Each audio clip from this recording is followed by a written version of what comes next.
They were the floating fortresses that turned oceans into battlefields. Before World War II, battleships ruled the seas, but after Pearl Harbor, a new weapon took the throne.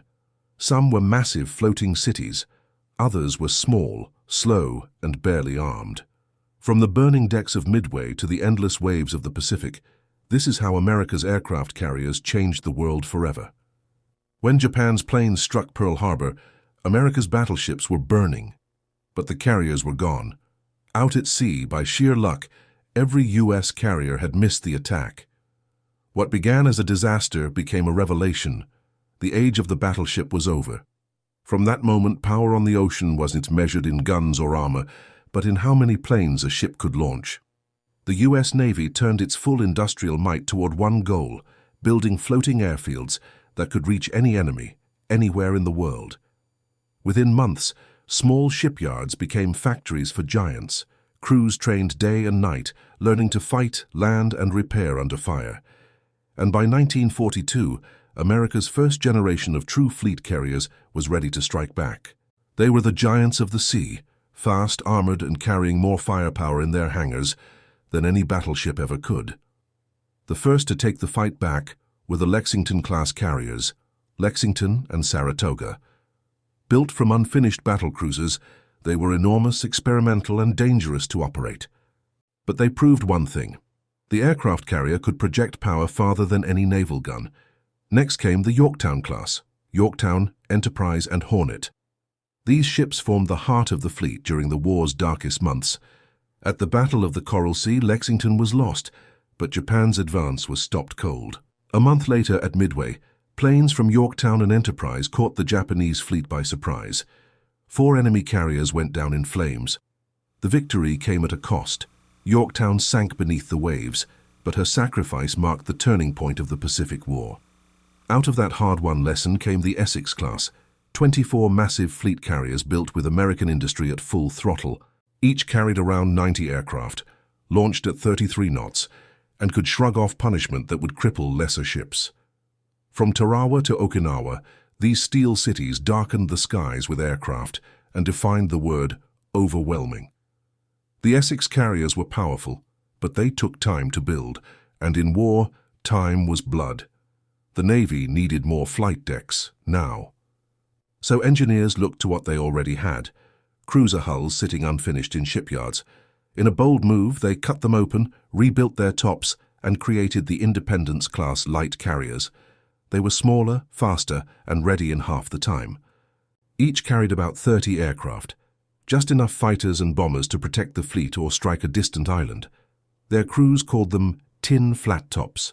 They shook in rough seas, and a single hit could tear through their decks. But they were there when the fleet needed them most, patrolling the Solomons, raiding Japanese supply lines, and screening the Essex giants at the Battle of the Philippine Sea. During that clash, later known as the Great Marianas Turkey Shoot, their fighters helped destroy more than 300 Japanese planes in a single day. They weren't built to last, but their timing was perfect. The light carriers brought America the breathing room it needed to finish the war's largest fleet. They were the smallest and slowest of them all, built not for glory but survival. The Navy called them escort carriers, and they looked harmless. Barely half the size of a fleet carrier, they carried only 20 planes and could barely outrun a submarine. But they were built in huge numbers, dozens at a time, because they filled the one role no other ship could, protecting the lifelines that fed the war. In the Atlantic, Bogue-class and Casablanca-class escort carriers became the shepherds of Allied convoys, hunting German U-boats that prowled the ocean's dark corridors. From their small decks, Avengers and Wildcats lifted off, spotting periscopes and driving submarines to their deaths. In the Pacific, they performed miracles.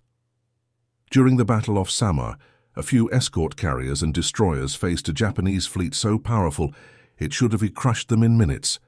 Yet against all odds, those tiny ships fought back, launching desperate airstrikes, firing smoke and charging headlong into enemy gunfire. The Japanese commander, convinced he was fighting full-sized carriers, turned his fleet around. That single act of courage saved thousands of lives. Escort carriers may have been slow, small, and fragile, but they proved that bravery and ingenuity can outweigh steel. By 1945, the United States had built the greatest naval force in history. The fleet carriers struck deep into enemy territory, unleashing hundreds of planes at a time. The light carriers raced alongside them, filling the skies with fighters, and the escort carriers guarded every supply line, every invasion beach, every convoy that kept the war alive. Together, they erased the battleship from the center of power. A single carrier could launch more destruction in 1 hour than an entire battleship squadron could in a day.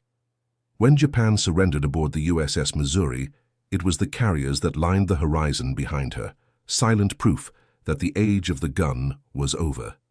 In just 4 years, the aircraft carrier had transformed from a risky experiment into the beating heart of modern warfare. But what came next would make even the Essex-class giants look small. The jet age was coming, and the seas were about to change again.